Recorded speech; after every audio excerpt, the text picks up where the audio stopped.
सत श्री अकाल जी सारे।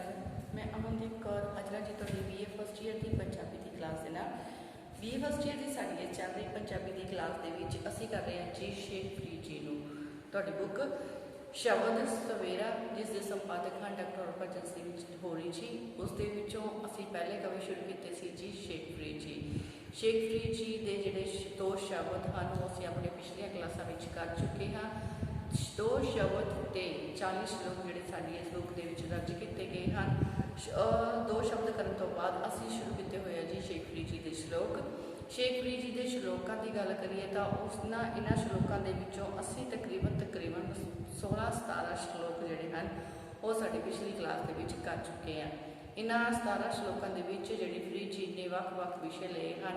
कोई जिहड़ा विषय है वो नाशवानता के नाल है कि मनुखी शरीर जिहड़ा है नाशवान है, मौत अटल है, ये सच्चाई है, इसने एक दिन आना ही है। सो मनुख नूं समा रहिंदे होए रब का नाम जिहड़ा है लैण की गल शेखप्रीत जी ने इन्हां श्लोकों के विच कीती है। उस तो बाद शेखप्रीत जी ने बुढ़ेपे की अवस्था का वख-वख उदाहरणा दे के जिहड़ा है मतलब सानूं समझाउण की कोशिश की है कि बुढ़ेपा भी एक दिन आना ही है। बुढ़ेपे की अवस्था के पहुँच के मनुख फिर तेरे जिहड़ा है परमात्मा की भगती करना तेरे लिए मुश्किल हो जाता है, क्योंकि उस बुढ़ेपे की अवस्था तक पहुँचते साडा जिहड़ा शरीर है वो भी पूरा जिहड़ा है पहला वर्गा नहीं रहिंदा ते शरीर जिहड़ा है अपना रंग वटा लैंदा है ते इस समय फिर हर चीज़ जिहड़ी है वो मुश्किल हो जाती है। कोई जिहड़ा है संगी साथी जिहड़ा है अपना कोई स्नेही जिहड़ा है कोई अपने जिहड़ा है हाल चाल पुछण वाला नहीं रहिंदा। हर चीज़ जिहड़ी है वो नेड़े कोई चीज़ भी दूर दिखाई दिंदी है। सो इस तरह जिहड़ी है अखां की रोशनी घट हो जाती है, कन मूले हो जाते हैं तो कई तरीके दीयां जिहड़ियां बीमारियां हैं वो लग जांदियां हैं ते इस समय फिर परमात्मा की भगती करनी मुश्किल हो जाती है। सो इस करके जवानी की उम्र में ही जिहड़े हैं शेखप्रीत जी मनुख नूं भगती करन दा उपदेश जिहड़ा है वो दिंदे हैं। फिर उस तो बाद जिहड़ा है शेखप्रीत जी ने गल जिहड़ी कीती सी वो कीती सी जी कि जिस तरह मनुखी जीवन जिहड़ा है नाशवान है तो जिहड़ा बुढ़ेपे की अवस्था है उस अवस्था के पहुँच के मनुख का की हाल होता है इस बारे उस बाद गल की सी मिट्टी की कि मिट्टी जिहड़ी है उस इन्नी ज़्यादा निमरता है। सानू भी अपना सुभाव जिहड़ा है उस मिट्टी वर्गा निमर जिहड़ा है वो बना लेना चाहिए है, निमरता के धारनी होना चाहिए है। इस तरह ही गल की सी उन्होंने आए घर आए मेहमान की कि सानू घर आए मेहमान की जिहड़ी सेवा भावना है वो किस तरह करनी है इस बारे भी शेखप्रीत जी ने सानू साडे श्लोकां दे विच समझाउण की कोशिश की है। सो उस तो बाद जिहड़ा है कई तरीके दी उदाहरणा दे के शेखप्रीत जी जिहड़े हैं मनुख नूं समझाउण की कोशिश करते हैं कि मनुखी जीवन नाशवान है तो इसने एक दिन जिहड़ा है इत्थों चले जाना है, खत्म कर इस शरीर ने एक दिन खत्म हो जाना है। सो इसलिए मनुख दिन समा रहिंदे परमात्मा की भगती जिहड़ी है कर लेनी चाहिए है। सो कल जिहड़ा सीगे असीं श्लोक जिहड़े सी छड्डे सी जिथे तिकर वो कीता सी जी फरीदा चित्त खटोला वाणु दुख बिरह विशाना लेप ए हमारा जीवना तू सच्चे साहिब वेख। इत्थे तक असीं गल कर लिया सी। इस श्लोक दे विच उन्होंने गल की सी कि परमात्मा तो विछड़ी हुई जिहड़ी जीवात्मा है जिहड़ी रूह है उसकी हालत की हो जाती है, उसकी हालत उस टुटी हुई मंजी के बराबर की हो जाती है जिसका जिहड़ा सारे का सारा जिहड़ा बन है वो जगह जगह तो टुटिया होया है। इस मंजी ते आराम करना तो दूर कोई लत्तां पसार के जिहड़ा है पै भी नहीं कर सकता, इस मंजी ते सोना तो दूर की गल है। कहते इस मंजी के उपर नींदर आनी किसी को नहीं आ सकती।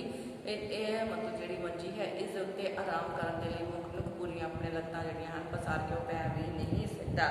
सो कहते जिहड़ी है ये साडियां जिहड़ा जीवन है वो इस तरह का ही है। सच्चे अपने परमात्मा के अगे जिहड़ी है बेनती करते हैं कि परमात्मा के नाम तो पिछे हट जाने वाली जीव इस्त्रियां की जिहड़ी हालत है वो फिर इस तरह की ही हो जाती है। सो आज जिहड़े हैं बाकी अगले जिहड़े श्लोक हैं उन्होंने असीं शुरुआत करन जा रहे हैं जी। अगले श्लोकां विच की गल कर रहे हैं शेखप्रीत जी। अगले श्लोक के विच पहला श्लोक साडे कोल है जी बिरहा बिरहा आखिए बिरहा तू सुल्तान जित तन बिरहा ना उपजै सो तन जान मसान। सो शेखप्रीत जी ने इत्थे जिहड़ी गल कीती है विछोड़े की गल की है, बिरहा की जिहड़ी गल है वो कीती है। ਬਿਰਹਾ ਦੇ ਬਾਰੇ ਜਿਹੜੇ ਸ਼ੇਖਪੁਰੀ ਜੀ ਕਹਿੰਦੇ ਹਨ ਕਿ ਜਿਸ ਮਨੁੱਖ ਦੇ ਜਿਹੜਾ ਤਨ ਦੇ ਵਿੱਚ ਬਿਰਹਾ ਜਿਹੜਾ ਹੈ, ਜੇਕਰ ਇਸ ਦੀ ਕੋਈ ਉਪਜ ਨਹੀਂ ਹੁੰਦੀ, ਬਿਰਹਾ ਦਾ ਮਤਲਬ ਹੈ ਵਿਛੋੜਾ। ਜਦੋਂ ਸਾਡਾ ਕਿਸੇ ਚੀਜ਼ ਦੇ ਨਾਲੋਂ ਵਿਛੋੜਾ ਪੈਂਦਾ ਹੈ ਤਾਂ ਸਾਨੂੰ ਉਸ ਦੀ ਕੀਮਤ ਜਿਹੜੀ ਹੈ ਉਸ ਦਾ ਪਤਾ ਲੱਗ ਜਾਂਦਾ ਹੈ ਤੇ ਫਿਰ ਅਸੀਂ ਉਸ ਨੂੰ ਪ੍ਰਾਪਤ ਕਰਨ ਦੇ ਲਈ ਕਈ ਤਰ੍ਹਾਂ ਦੇ ਯਤਨ ਵੀ ਕਰਦੇ ਹਾਂ। ਸੋ ਇਸੇ ਤਰ੍ਹਾਂ ਸ਼ੇਖਪੁਰੀ ਜੀ ਕਹਿੰਦੇ ਹਨ ਕਿ ਜਿਨ੍ਹਾਂ ਜੀਵ ਆਤਮਾ ਦਾ ਪਰਮਾਤਮਾ ਦੇ ਨਾਲੋਂ ਵਿਛੋੜਾ ਪੈ ਜਾਂਦਾ ਹੈ ਉਹ ਹੀ ਫਿਰ ਵਿਛੋੜੇ ਦੇ ਦੁੱਖ ਨੂੰ ਜਾਣ ਸਕਦੀਆਂ ਹਨ ਤੇ ਜਿਹੜੀਆਂ ਜੀਵ ਆਤਮਾ ਵਿਛੋੜੇ ਦੇ ਦੁੱਖ ਨੂੰ ਪਹਿਚਾਣ ਜਾਂਦੀਆਂ ਹਨ ਸੋ ਉਹਨਾਂ ਦੇ ਲਈ ਇਹ ਵਿਛੋੜਾ ਜਿਹੜਾ ਹੈ ਉਹ ਕੱਟਣਾ ਬਹੁਤ ਮੁਸ਼ਕਿਲ ਹੋ ਜਾਂਦਾ ਹੈ ਤੇ ਇਹ ਬਿਰਹਾ ਨੂੰ ਬਹੁਤ ਜ਼ਿਆਦਾ ਮਹਾਨ ਜਿਹੜਾ ਹੈ ਸ਼ੇਖਪੁਰੀ ਜੀ ਨੇ ਮੰਨਿਆ ਹੈ। ਸੋ ਕਹਿੰਦੇ ਬਿਰਹਾ ਬਿਰਹਾ ਆਖੀਐ ਬਿਰਹਾ ਤੂੰ ਸੁਲਤਾਨ, ਜਿਤ ਤਨ ਬਿਰਹਾ ਨਾ ਉਪਜੈ ਸੋ ਤਨ ਜਾਨ ਮਸਾਨ। ਸੋ ਸ਼ੇਖਪੁਰੀ ਜੀ ਨੇ ਬਿਰਹਾ ਨੂੰ ਸਾਰੇ ਜਜ਼ਬਿਆਂ ਦਾ ਸਰਤਾਜ ਜਿਹੜਾ ਹੈ ਇੱਥੇ ਕਿਹਾ ਹੈ। ਸੋ ਜਿਹੜੇ ਸ਼ੇਖਪੁਰੀ ਜੀ ਕਹਿੰਦੇ ਹਨ ਬਿਰਹਾ ਨੂੰ ਸਜਦਾ ਕਰਦੇ ਹੋਏ ਸ਼ੇਖਪੁਰੀ ਕਹਿੰਦੇ ਹਨ ਕਿ ਹਰ ਮਨੁੱਖੀ ਜਜ਼ਬੇ ਤੋਂ ਉੱਤਮ ਜਿਹੜਾ ਜਜ਼ਬਾ ਉਹ ਬਿਰਹਾ ਦਾ ਹੈ। ਇਸ ਸ਼ਲੋਕ ਵਿੱਚ ਸੂਫੀ ਰਹੱਸਵਾਦ ਜਿਹੜਾ ਹੈ ਉਸ ਦੀ ਝਲਕ ਵੀ ਸਾਡੇ ਸਾਹਮਣੇ ਪੈਂਦੀ ਹੈ। ਸੋ ਰੱਬ ਨੂੰ ਮਿਲਣ ਦੀ ਤਾਂਘ ਜਿਹੜੀ ਹੈ ਉਹ ਜੀਵ ਆਤਮਾ ਦੇ ਮਨ ਵਿੱਚ ਬਿਰਹਾ ਜਿਹੜਾ ਹੈ ਉਸ ਦੇ ਭਾਂਬੜ ਪਾਲ ਦਿੰਦੀ ਹੈ। ਜਦੋਂ ਜਿਹੜੀ ਜੀਵ ਆਤਮਾ ਦਾ ਰੱਬ ਦੇ ਨਾਲੋਂ ਵਿਛੋੜਾ ਪੈਂਦਾ ਹੈ ਤਾਂ ਜਿਹੜੀ ਜੀਵ ਆਤਮਾ ਉਸ ਨੂੰ ਪ੍ਰਾਪਤ ਕਰਨਾ ਚਾਹੁੰਦੀ ਹੈ ਤਾਂ ਇਹੀ ਬਿਰਹਾ ਦੀ ਭਾਵਨਾ ਜਿਹੜੀ ਹੈ ਉਸ ਦੇ ਅੰਦਰ ਤਾਂ ਉਸ ਦੇ ਤੰਤ ਦੇ ਵਿੱਚ ਜਿਹੜੀ ਹੈ ਉਹ ਮਿਲਾਪ ਦੇ ਭਾਂਬੜ ਜਿਹੜੇ ਹਨ ਪਾਲ ਦਿੰਦੀ ਹੈ। ਬਿਰਹਾ ਬਿਰਹਾ ਆਖੀਐ ਬਿਰਹਾ ਤੂੰ ਸੁਲਤਾਨ, ਜਿਤ ਤਨ ਬਿਰਹਾ ਨਾ ਉਪਜੇ ਸੋ ਤਨ ਜਾਨ ਵਸਾਨ। ਸੋ ਕਹਿੰਦੇ ਸੂਫੀ ਬਿਰਹਾ ਨੂੰ ਰਜ ਰਜ ਕੇ ਮਾਣਦੇ ਹਨ। ਸੂਫੀ ਲੋਕ ਜਿਹੜੇ ਹਨ ਉਹ ਬਿਰਹਾ ਨੂੰ ਰਜ ਰਜ ਕੇ ਮਾਣਦੇ ਹਨ।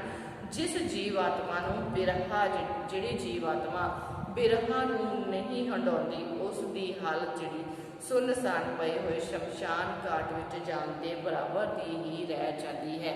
ਜਿਸ ਜੀਵ ਆਤਮਾ ਨੂੰ ਜਿਹੜਾ ਪਰਮਾਤਮਾ ਦੇ ਬਿਰਹਾ ਦਾ ਵਿਛੋੜੇ ਦਾ ਗਿਆਨ ਨਹੀਂ ਹੁੰਦਾ, ਜਿਸ ਨੂੰ ਵਿਛੋੜੇ ਦੀ ਤੜਫ ਦਾ ਪਤਾ ਨਹੀਂ ਹੁੰਦਾ, ਫਿਰ ਉਹ ਜਿਹੀ ਜੀਵ ਆਤਮਾ ਜਿਹੜੀ ਹੈ ਉਹ ਸ਼ਮਸ਼ਾਨ ਘਾਟ ਦੇ ਵਿੱਚ ਜਾਣ ਦੇ ਸਮਾਨ ਹੀ ਹੁੰਦੀਆਂ ਹਨ।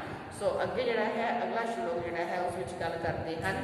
ਕਹਿੰਦੇ ਫਰੀਦਾ ਇਹ ਵਿਸ਼ ਗੰਦਲਾ, ਫਰੀਦਾ ਇਹ ਵਿਸ਼ ਗੰਦਲਾ ਧਰੀਆਂ ਖੰਡ ਲਿਵਾਤ, ਇੱਕ ਗਹਿੰਦੇ ਰਹਿ ਗਏ ਇੱਕ ਰਾਤੀ ਗਏ ਉਜਾੜ। ਸੋ ਜਿਹੜੇ ਹਨ ਇਹ ਵਿਸ਼ ਗੰਦਲਾ ਜਿਹੜੀਆਂ ਦਾ ਮਤਲਬ ਜਿਹੜੇ ਹਨ ਦੁਨਿਆਵੀ ਪਦਾਰਥਾਂ ਦੀ ਗੱਲ ਕੀਤੀ ਹੈ। ਇੱਥੇ ਦੁਨਿਆਵੀ ਪਦਾਰਥਾਂ ਨੂੰ ਜਿਹੜੀਆਂ ਹਨ ਗੰਦਲਾਂ ਦੇ ਨਾਲ ਉਹਨਾਂ ਨੇ ਇਹਨਾਂ ਦੀ ਤੁਲਨਾ ਕੀਤੀ ਹੈ ਕਿ ਜਿਹੜੇ ਦੁਨਿਆਵੀ ਪਦਾਰਥ ਹਨ ਉਹ ਗੰਦਲਾਂ ਦੇ ਬਰਾਬਰ ਹਨ ਤੇ ਇਹ ਜਿਹੜੀਆਂ ਗੰਦਲਾਂ ਹਨ ਉਹਨਾਂ ਨੂੰ ਖੰਡ ਦੇ ਨਾਲ ਲਿਵਾੜ ਕੇ ਰੱਖਿਆ ਗਿਆ ਹੈ। ਸੋ ਖੰਡ ਦੇ ਨਾਲ ਲਿਵਾੜ ਕੇ ਰੱਖੀਆਂ ਹੋਈਆਂ ਇਹ ਗੰਦਲਾਂ ਸਾਨੂੰ ਦੇਖਣ ਨੂੰ ਬਹੁਤ ਜ਼ਿਆਦਾ ਸੋਹਣੀਆਂ ਲੱਗਦੀਆਂ ਹਨ, ਸਾਡੇ ਮਨ ਨੂੰ ਭਾਉਂਦੀਆਂ ਹਨ। ਸੋ ਕਹਿੰਦੇ ਫਰੀਦਾ ਇਹ ਵਿਸ਼ ਗੰਦਲਾਂ ਧਰੀਆਂ ਖੰਡ ਲਿਵਾਤ। ਸੋ ਦੁਨਿਆਵੀ ਪਦਾਰਥਾਂ ਦੀ ਤੁਲਨਾ ਜ਼ਹਿਰ ਨਾਲ ਭਰੀਆਂ ਹੋਈਆਂ ਗੰਦਲਾਂ ਦੇ ਨਾਲ ਕਰਦੇ ਹੋਏ ਸਾਨੂੰ ਦੁਨਿਆਵੀ ਪਦਾਰਥਾਂ ਦੇ ਭੋਗਾਂ ਤੋਂ ਦੂਰ ਰਹਿਣ ਦੀ ਜਿਹੜੀ ਸਿੱਖਿਆ ਹੈ ਉਸ ਨੂੰ ਦਿੰਦੇ ਹੋਏ ਤੇ ਨੇਕ ਅਮਲ ਕਰਕੇ ਚੰਗੇ ਰਸਤੇ ਤੇ ਤੁਰਨ ਦੀ ਜਿਹੜੀ ਪ੍ਰੇਰਨਾ ਹੈ ਉਹ ਸ਼ੇਖਪੁਰੀ ਜੀ ਨੇ ਇਸ ਸ਼ਲੋਕ ਦੇ ਰਾਹੀਂ ਸਾਨੂੰ ਦੇਣ ਦੀ ਕੋਸ਼ਿਸ਼ ਕੀਤੀ ਹੈ। ਸੋ ਸ਼ੇਖਪੁਰੀ ਜੀ ਪਰਮਾਤਮਾ ਦੇ ਨਾਮ ਦਾ ਜਿਹੜਾ ਹੈ ਸਿਮਰਨ ਕਰਨ ਦੇ ਲਈ ਕਹਿੰਦੇ ਹੋਏ ਪਰਮਾਤਮਾ ਦੇ ਨਾਮ ਦੇ ਸਿਮਰਨ ਦਾ ਉਪਦੇਸ਼ ਦਿੰਦੇ ਹੋਏ ਕਹਿੰਦੇ ਹਨ ਕਿ ਇਹ ਜਿਹੜੇ ਦੁਨਿਆਵੀ ਵਸਤੂਆਂ ਹਨ, ਜਿਹੜੇ ਦੁਨਿਆਵੀ ਪਦਾਰਥ ਹਨ ਜਿਨ੍ਹਾਂ ਤੋਂ ਮਨੁੱਖ ਜਿਹੜਾ ਹੈ ਜਿਨ੍ਹਾਂ ਦੀ ਪ੍ਰਾਪਤੀ ਦੇ ਪਿੱਛੇ ਮਨੁੱਖ ਦਿਨ ਰਾਤ ਦੌੜਦਾ ਫਿਰਦਾ ਹੈ, ਅਜਿਹੇ ਦੁਨਿਆਵੀ ਪਦਾਰਥ ਜਿਨ੍ਹਾਂ ਨੂੰ ਪ੍ਰਾਪਤ ਕਰਨ ਦੇ ਲਈ ਮਨੁੱਖ ਦਿਨ ਰਾਤ ਉਹਨਾਂ ਦੇ ਪਿੱਛੇ ਦੌੜਦਾ ਫਿਰਦਾ ਹੈ, ਕਹਿੰਦੇ ਉਹ ਖੰਡ ਦੇ ਨਾਲ ਜਿਹੜੀਆਂ ਹਨ ਉਹ ਖੰਡ ਨਾਲ ਲਪੇਟ ਕੇ ਰੱਖੀਆਂ ਹੋਈਆਂ ਵਿਸ਼ਵ ਜਿਹੜੀਆਂ ਜ਼ਹਿਰ ਦੀਆਂ ਭਰੀਆਂ ਹੋਈਆਂ ਗੰਦਲਾਂ ਦੇ ਸਮਾਨ ਹਨ।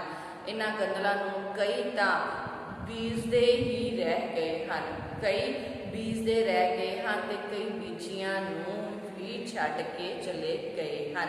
ਸੋ ਕਹਿਣ ਦਾ ਭਾਵ ਇਹ ਹੈ ਕਿ ਦੁਨਿਆਵੀ ਪਦਾਰਥਾਂ ਨੂੰ ਕਈ ਮਨੁੱਖ ਤਾਂ ਇਕੱਠਾ ਕਰਦੇ ਕਰਦੇ ਹੀ ਰਹਿ ਗਏ ਹਨ।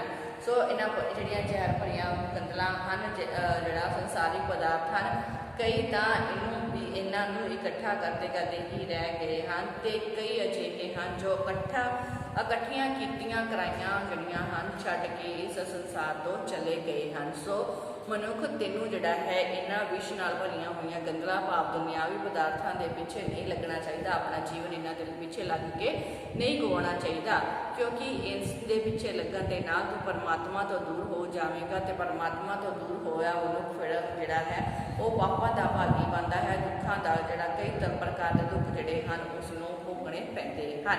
ਸੋ ਅੱਗੇ ਚੱਲਦੇ ਹਾਂ ਜੀ ਸਾਡੇ ਅਗਲੇ ਸ਼ਲੋਕ ਦੇ ਵਿੱਚ। ਕਹਿੰਦੇ ਫਰੀਦਾ ਦਰ ਦਰਵਾਜੇ ਜਾਈ ਕੇ, ਫਰੀਦਾ ਦਰ ਦਰਵਾਜੇ ਜਾਈ ਕੇ, ਕਿਉਂ ਡਿਠੋ ਕੰਡਿਆਲ, ਇਹ ਨਿਰਦੋਸ਼ਾ ਮਾਰੀਆ ਹਮ ਦੋਸ਼ਾਂ ਦਾ ਕਿਆ ਹਾਲ। ਸੋ ਫਰੀਦ ਜੀ ਜਿਹੜੇ ਹਨ ਕਹਿੰਦੇ ਹਨ ਕਿ ਜਿਹੜੇ ਲੋਕ ਪਰਮਾਤਮਾ ਦੀ ਰੱਬ ਦੀ ਭਗਤੀ ਕਰਦੇ ਹਨ, ਬੰਦਗੀ ਕਰਦੇ ਹਨ, ਉਹਨਾਂ ਨੂੰ ਵੀ ਕਈ ਪ੍ਰਕਾਰ ਦੇ ਦੁੱਖ ਜਿਹੜੇ ਹਨ ਸਹਿਣੇ ਪੈਂਦੇ ਹਨ। ਪਰ ਫਿਰ ਉਹਨਾਂ ਦੀ ਹਾਲਤ ਕੀ ਹੋਵੇਗੀ ਜਿਨ੍ਹਾਂ ਨੇ ਬਿਲਕੁਲ ਹੀ ਰੱਬ ਦੀ ਭਗਤੀ ਕਦੇ ਕੀਤੀ ਹੀ ਨਹੀਂ ਹੈ। ਸੋ ਸ਼ੇਖ ਫਰੀਦ ਜੀ ਰੱਬ ਦੀ ਬੰਦਗੀ ਕਰਨ ਦਾ ਉਪਦੇਸ਼ ਦਿੰਦੇ ਹੋਏ ਕਹਿੰਦੇ ਹਨ ਕਿ ਉਹ ਉਸ ਪਰਮਾਤਮਾ ਦੀ ਨਾਰਾਜ਼ਗੀ ਕਾਰਨ ਮਿਲਣ ਵਾਲੀ ਜਿਹੜੀ ਹੈ ਵਡੇਰੀ ਸਜ਼ਾ ਤੋਂ ਬਚਿਆ ਜਾ ਸਕਦਾ ਹੈ। ਪਰਮਾਤਮਾ ਦੀ ਭਗਤੀ ਕਰਨ ਦੇ ਨਾਲ ਹੀ ਮਨੁੱਖ ਜਿਹੜਾ ਹੈ ਉਹ ਪਰਮਾਤਮਾ ਤੋਂ ਜਿਹੜੀ ਹੈ ਮਿਲਣ ਵਾਲੀ ਸਜ਼ਾ ਤੋਂ ਜਿਹੜਾ ਬਚ ਸਕਦਾ ਹੈ। ਸੋ ਸ਼ੇਖ ਫਰੀਦ ਜੀ ਕਹਿੰਦੇ ਹਨ ਕਿ ਧਾਰਮਿਕ ਸਥਾਨਾਂ ਦੇ ਅੰਦਰ ਵਸਦੇ ਘੜਿਆਲ ਦਾ ਚਿੱਤਰ ਜਿਹੜਾ ਹੈ ਉਹ ਸਾਡੇ ਸਾਹਮਣੇ ਬਣਾਉਂਦੇ ਹੋਏ ਕਹਿੰਦੇ ਹਨ ਕਿ ਜੇਕਰ ਕੋਈ ਵੀ ਜ਼ੁਲਮ ਨਾ ਕਰਨ ਵਾਲਾ ਨਿਰਦੋਸ਼ ਕੰਡਿਆਲ ਇੰਨੀ ਮਾਰ ਸਹਿਣੀ ਪੈਂਦੀ ਹੈ। ਜੇਕਰ ਇੱਕ ਘੜਿਆਲ ਹੁੰਦਾ ਹੈ, ਮਤਲਬ ਚਲੋ ਕਿਆ ਹੁੰਦਾ ਹੈ, ਜਦੋਂ ਵੀ ਅਸੀਂ ਮੰਦਰ ਦੇ ਵਿੱਚ ਐਂਟਰ ਕਰਦੇ ਹਾਂ ਜਾਂਦੇ ਹਾਂ ਅਸੀਂ ਘੜਿਆਲ ਨੂੰ ਖੜਕਾਉਂਦੇ ਹਾਂ, ਹਰ ਕੋਈ ਘੜਿਆਲ ਵਜਾਉਂਦਾ ਹੈ। ਸੋ ਕਹਿੰਦੇ ਇਹ ਤਾਂ ਇੱਕ ਨਿਰਦੋਸ਼ ਚੀਜ਼ ਹੈ, ਇਸਨੇ ਕੋਈ ਗੁਨਾਹ ਨਹੀਂ ਕੀਤਾ, ਉਹ ਤਾਂ ਨਿਰਦੋਸ਼ ਹੈ, ਫਿਰ ਵੀ ਉਸ ਤੇ ਚੋਟ ਪਹੁੰਚਾਈ ਜਾਂਦੀ ਹੈ। ਹਰ ਕੋਈ ਜਾਂਦਾ ਹੈ ਘੜਿਆਲ ਵਜਾਉਂਦਾ ਹੈ, ਉਸ ਨੂੰ ਚੋਟ ਪਹੁੰਚਾਉਂਦਾ ਹੈ। ਸੋ ਕਹਿੰਦੇ ਜਿਹੜਾ ਘੜਿਆਲ ਹੈ ਉਹ ਤਾਂ ਬੇਕਸੂਰ ਹੈ, ਬੇਕਸੂਰ ਹੁੰਦਿਆਂ ਹੋਇਆ ਵੀ ਉਸ ਨੂੰ ਇਹ ਸਜ਼ਾ ਜਿਹੜੀ ਹੈ ਉਹ ਚੱਲਣੀ ਪੈਂਦੀ ਹੈ ਕਿ ਉਸ ਨੂੰ ਹਰ ਇੱਕ ਚੋਟ ਤੋਂ, ਹਰ ਇੱਕ ਮਤਲਬ ਆਉਣ ਵਾਲੇ ਵਿਅਕਤੀ ਤੋਂ ਚੋਟ ਜਿਹੜੀ ਹੈ ਉਹ ਸਹਿਣੀ ਪੈਂਦੀ ਹੈ। ਸੋ ਫਰੀਦ ਜੀ ਕਹਿੰਦੇ ਹਨ ਕਿ ਇਹ ਤਾਂ ਨਿਰਦੋਸ਼ ਹੈ, ਫਿਰ ਵੀ ਉਸ ਨੂੰ ਚੋਟਾਂ ਖਾਣੀਆਂ ਪੈ ਰਹੀਆਂ ਹਨ, ਪਰ ਅਸੀਂ ਤਾਂ ਦੋਸ਼ਾਂ ਵਾਲੇ ਹਾਂ। ਸਾਡੇ ਅੰਦਰ ਤਾਂ ਪਤਾ ਹੀ ਨਹੀਂ ਕਿੰਨੇ ਕੁ ਦੋਸ਼ ਭਰੇ ਪਏ ਹਨ। ਅਸੀਂ ਤਾਂ ਅਪਵਿੱਤਰ ਆਤਮਾਵਾਂ ਹਾਂ, ਦੋਸ਼ਾਂ ਨਾਲ ਭਰੇ ਹੋਏ ਹਾਂ, ਪਾਪੀ ਹਾਂ। ਸੋ ਫਿਰ ਕਹਿੰਦੇ ਜਦੋਂ ਸਾਨੂੰ ਪਰਮਪਤੀ ਪਰਮਾਤਮਾ ਦਾ ਸੱਦਾ ਆਵੇਗਾ, ਜਦੋਂ ਸਾਨੂੰ ਉੱਥੇ ਜਾਣਾ ਪਵੇਗਾ ਤਾਂ ਫਿਰ ਸਾਡੇ ਵਰਗੇ ਜਿਹੜੇ ਹਨ ਦੋਸ਼ ਵਾਲੇ ਮਨੁੱਖ ਜਿਹੜੇ ਹਨ ਉਹਨਾਂ ਦਾ ਉਸ ਪਰਮਾਤਮਾ ਦੀ ਕਚਹਿਰੀ ਦੇ ਵਿੱਚ ਕੀ ਹਾਲ ਹੋਵੇਗਾ। ਕਹਿੰਦੇ ਇਹ ਨਿਰਦੋਸ਼ਾ ਮਾਰੀਏ ਹਮ ਦੋਸ਼ਾਂ ਦਾ ਕਿਆ ਹਾਲ। ਸੋ ਕਹਿੰਦੇ ਉਸ ਪਰਮਾਤਮਾ ਦੀ ਦਰਗਾਹ ਦੇ ਵਿੱਚ ਜਾ ਕੇ ਸਾਡਾ ਕੀ ਹਾਲ ਹੋਵੇਗਾ ਜਿਨ੍ਹਾਂ ਨੇ ਦੁਨਿਆਵੀ ਪਦਾਰਥਾਂ ਦੀ, ਜਿਨ੍ਹਾਂ ਦੇ ਮਨਾਂ ਵਿੱਚ ਦੁਨਿਆਵੀ ਪਦਾਰਥਾਂ ਦੀ ਲਾਲਸਾ ਭਰੀ ਹੋਈ ਹੈ ਤੇ ਉਹ ਉਹਨਾਂ ਨੂੰ ਪ੍ਰਾਪਤ ਕਰਨ ਦੇ ਲਈ ਸਦਾ ਹੀ ਯਤਨ ਕਰਦੇ ਰਹਿੰਦੇ ਹਨ। ਰੱਬ ਦੀ ਦਰਗਾਹ ਵਿੱਚ ਜਿਹੜੇ ਹਨ ਬੁਰੇ ਕਰਮ ਕਰਨ ਵਾਲੀਆਂ ਜਿਹੜੀਆਂ ਜੀਵ ਆਤਮਾਵਾਂ ਹਨ ਉਹਨਾਂ ਦੀ ਦੁਰਦਸ਼ਾ ਜਿਹੜੀ ਹੈ ਉਹ ਬਹੁਤ ਜ਼ਿਆਦਾ ਮਾੜੀ ਹੋਵੇਗੀ। ਸੋ ਫਰੀਦ ਜੀ ਮਨੁੱਖ ਨੂੰ ਨੇਕ ਅਮਲ ਕਰਕੇ ਪਰਮਾਤਮਾ ਦੀ ਰਹਿਮਤ ਜਿਹੜੀ ਹੈ ਉਸ ਨੂੰ ਹਾਸਲ ਕਰਨ ਦਾ ਉਪਦੇਸ਼ ਦਿੰਦੇ ਹਨ। ਸੋ ਚੱਲਦੇ ਹਾਂ ਆਪਣੇ ਅਗਲੇ ਸ਼ਲੋਕ ਵਿੱਚ। ਕਹਿੰਦੇ ਫਰੀਦਾ ਬਾਰ ਪਰਾਏ ਵੈਸਣਾ, ਫਰੀਦਾ ਬਾਰ ਪਰਾਏ ਵੈਸਣਾ, ਸਾਈ ਮੁਝੇ ਨਾ ਦੇ, ਜੇ ਤੂੰ ਐਵੇਂ ਰੱਖਸੀ ਜਿਉ ਸਰੀਰੋਂ ਲੈ। ਸੋ ਬਾਰ ਪਰਾਏ ਵੈਸਣਾ ਸਾਈ ਮੁਝੇ ਨਾ ਦੇ, ਕਹਿੰਦੇ ਫਰੀਦਾ ਬਾਰ ਪਰਾਏ ਵੈਸਣਾ ਸਾਈ ਮੁਝੇ ਨਾ ਦੇ, ਜੇ ਤੂੰ ਐਵੇਂ ਰੱਖਸੀ ਜਿਉ ਸਰੀਰੋਂ ਲੈ।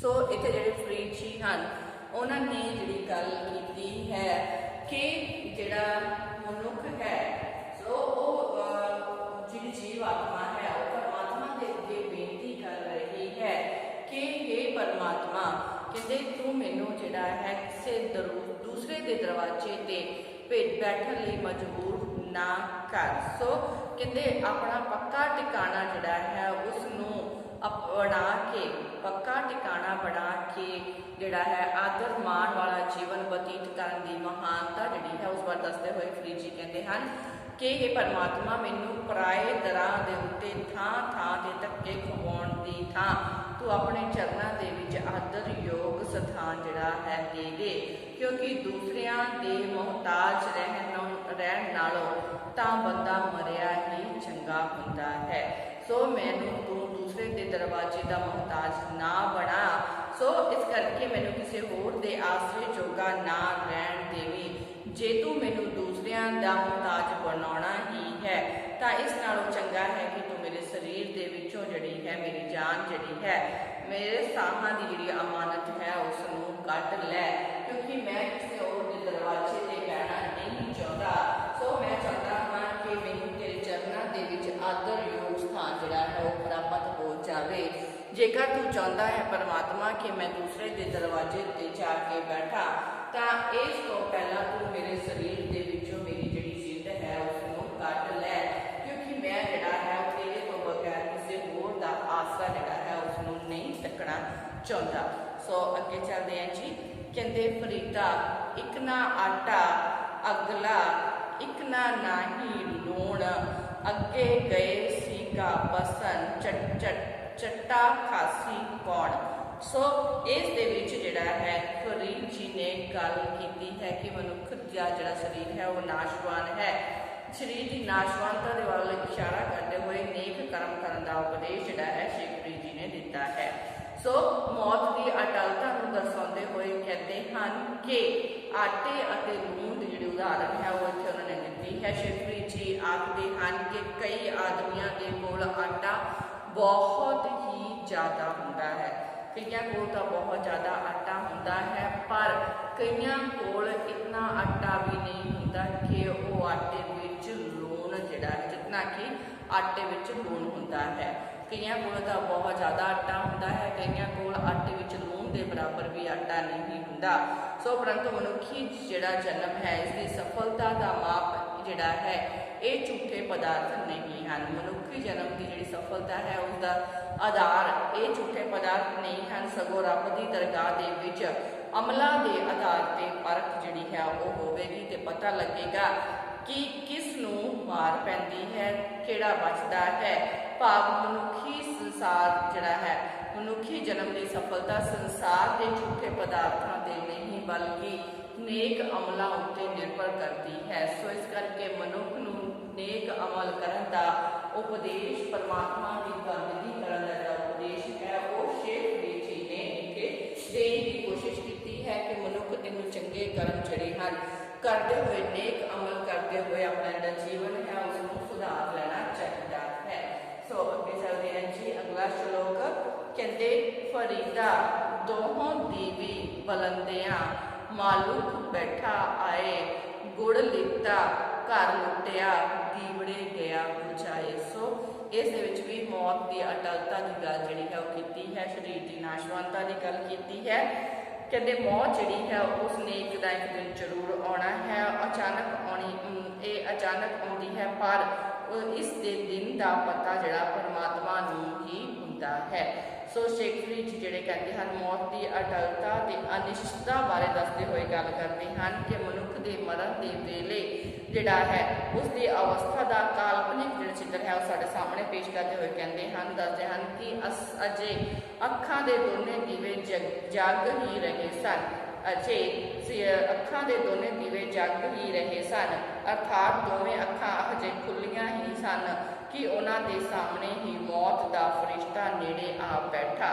उसने मनुखी शरीर रूपी किले के उपर कब्जा करके रूह नूं लुट लिया ते फिर जान लगा अखां रूपी दोने दे दोने जिहड़े दीवे सन वो बंद करके मुर्दा जिहड़ा सी वो बना के सब कुछ मेरे शरीर दे विचों लुट पुट के लै गया सी। सो इंज बाबा फरीद जी दसदे हैं कि मौत के फरिश्ते के सामने दुनियावी शक्तियां जिहड़ियां हन वो भी बेबस हो जांदियां हन। सो अगे गल करते जी। कहते फरीदा कन्न मुसला सूफ गल दिल काड़ी गुड़वत बाहर दिसे चानना दिल अंधियारी रात। सो इस दे विच नेक अमल ते सदाचारक जीवन जिउण की जिहड़ी गल है शेख फरीद जी ने कीती है। सो शेख फरीद जी कहते हैं कि सानू लोकां दे विखावा करने वाला जिहड़ा जीवन है वो अजिहा धार्मिक जीवन जिहड़ा है वो धारण नहीं करना चाहिए, क्योंकि ये पखंड वाला जीवन है। सो एक पखंडी किरदार जिहड़ा है ਉਸ ਦਾ ਚਿੱਤਰ ਪੇਸ਼ ਕਰਦੇ ਹੋਏ ਸ਼ੇਖ ਫਰੀਦ ਜੀ ਕਹਿੰਦੇ ਹਨ ਕਿ ਮੈਂ ਪਖੰਡ ਕਰਦੇ ਹੋਏ ਆਪਣੇ ਮੋਢੇ ਉੱਤੇ ਨਮਾਜ਼ ਪੜ੍ਹਨ ਵਾਲੀ ਜਿਹੜੀ ਚਟਾਈ ਸੀ ਉਹ ਰੱਖ ਲਈ ਤੇ ਗਲ ਸੂਫ ਦੇ ਕੱਪੜੇ ਪਾ ਲਏ ਸਨ। ਇਹ ਪਹਿਰਾਵੇ ਨੂੰ ਦੇਖ ਕੇ ਮੈਂ ਪੂਰਾ ਦਾ ਪੂਰਾ ਜਿਹੜਾ ਸੀ ਉਹ ਫਕੀਰ ਜਾਪਦਾ ਸਾਂ। ਮੇਰੀ ਜ਼ੁਬਾਨ ਵੀ ਬੜੀ ਮਿੱਠੀ ਹੈ, ਮੇਰਾ ਦਿਲ ਸਾਫ਼ ਨਹੀਂ ਹੈ, ਮੇਰਾ ਦਿਲ ਛੁਰੀਆਂ ਚਲਾਉਂਦਾ ਫਿਰਦਾ ਹੈ।